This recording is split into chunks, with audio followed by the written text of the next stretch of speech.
Bonjour à tous et bienvenue pour les visiteurs La Révolution en 180 secondes. 180 secondes, c'est le temps qu'il a fallu à Jean-Marie Poiret et Christian Clavier pour écrire ce scénario. Et ça se sent. Si je dois refaire un synopsis, c'est le retour de Godefroy et de Jacouille, coincés à l'époque de la Révolution et qui essayent péniblement de retourner en l'an de grâce 1112. Et c'est pas bon du tout, c'est même très mauvais. C'est plus mauvais que les Bronzés 3 ou les Trois Frères 2, qui avaient certains points à défendre, qui avaient certains moments qui m'ont fait sourire ou rire. Là, il n'y a pas, là je me suis terriblement ennuyé, c'est très long en plus, c'est 1h50, et c'est un vrai supplice. C'est mauvais pourquoi? Parce que c'est une succession de sketchs éculés, on nous refait les mêmes vannes que dans les Visiteurs 1, que dans les Visiteurs 2, que dans les Visiteurs en Amérique. Donc ça suffit, on les a compris. Il n'y a pas de milieu, il n'y a pas de début, il n'y a pas de fin, il n'y a pas de scénario. En soi, il n'y a pas de fil rouge, en fait. C'est une espèce de bande démo où des célébrités bankable viennent faire leur petit coucou en disant « Bonjour, je suis Franck Dubosc. Bonjour !» Et c'est absolument détestable parce que c'est vieux et c'est pas leur faute. Ils n'ont pas de personnage à jouer. Il n'y a pas de personnage dans ce film et ça, c'est un gros souci. Il n'y a qu'un seul personnage, c'est Robespierre qui se retrouve là un peu n'importe comment et qui lui a vraiment quelque chose à raconter, mais on lui laisse pas forcément le temps. Et puis c'est un acteur un peu moins connu qui s'appelle Nicolas Vaud, qui s'en sort très bien. Mais les autres n'ont pas de personnage en fait, et c'est vraiment dommage. C'est dommage parce que la Révolution, ça pouvait laisser présager quelque chose d'intéressant en termes d'inversement de rôle. La Révolution, c'est le moment où les esclaves prennent le pouvoir sur les oppresseurs. Et ça aurait pu être très intéressant de voir Jacouille prendre le pouvoir sur Godefroy. Mais c'est pas du tout le cas. En fait, c'est esquissé. C'est le gros défaut du film, c'est que tout est esquissé, rien n'est développé.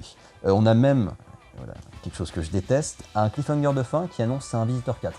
Donc voilà, on nous a servi quelque chose de réchauffé, de détestable. On aurait pu croire qu'après 10 ans d'attente, ils étaient revenus à la réalisation en se disant on a des bonnes idées, mais c'est pas du tout le cas. Et là on nous dit bah revenez voir le 4, vous allez voir c'est encore mieux, on a repris le même casting aussi mauvais, vous allez vous régaler, ça va être 1h50 absolument délicieuse. J'espère qu'ils vont pas le faire, je doute qu'ils le font parce que je crois que critiquement ça a été très démonté et c'est bien mérité. Voilà, si je dois continuer sur le fait de choses que je n'ai pas aimées, j'aimerais critiquer la technique qui est aussi détestable. J'entends qu'en termes techniques, voilà, la mise en scène est excessivement pauvre, c'est des champs contre champs, des fois il n'y a même pas de plan d'ensemble. Les scènes sont pas liées entre elles, en fait, ni narrativement, ni filmiquement. J'entends par là que c'est souvent qu'on fait un raccord son, je sais pas, la porte se ferme, puis on enchaîne sur un son de carriole qui rappelle ce son-là, ben ça, il n'y a pas. Donc du coup, aucune scène n'est liée entre elles. Et ça donne une sensation de rythme détestable. J'aimerais aussi attirer votre attention sur les nuits américaines, qui sont faites par des étudiants en cinéma, de mauvais étudiants en cinéma. J'entends par là que la nuit américaine, c'est quand on tourne de jour et que par un filtre, on met ensuite la nuit. Il n'y a qu'une seule règle à respecter, excusez-moi, c'est qu'il ne faut pas qu'il y ait de rayons de soleil. Donc on met des panneaux, on met tout ce que vous voulez, des rideaux. Mais là, ils l'ont pas fait, parce que c'est des quiches. Du coup, on a un beau rayon de soleil en plein milieu de la scène. Génial, j'ai beaucoup aimé. Et puis voilà, comme je vous disais, le montage épileptique aide pas le rythme d'un film qui est déjà détestable. Top! On est à 3 minutes, hein? Ouais. 3 minutes, c'est pas mal. Je suis plutôt content.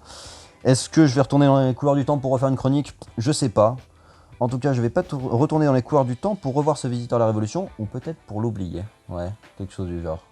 Bref, si ça vous a plu, je vous invite à liker, à commenter, à vous abonner, à partager même cette vidéo.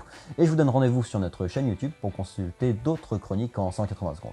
Je vous remercie d'avoir suivi cette chronique et je vous dis à très bientôt. Au revoir.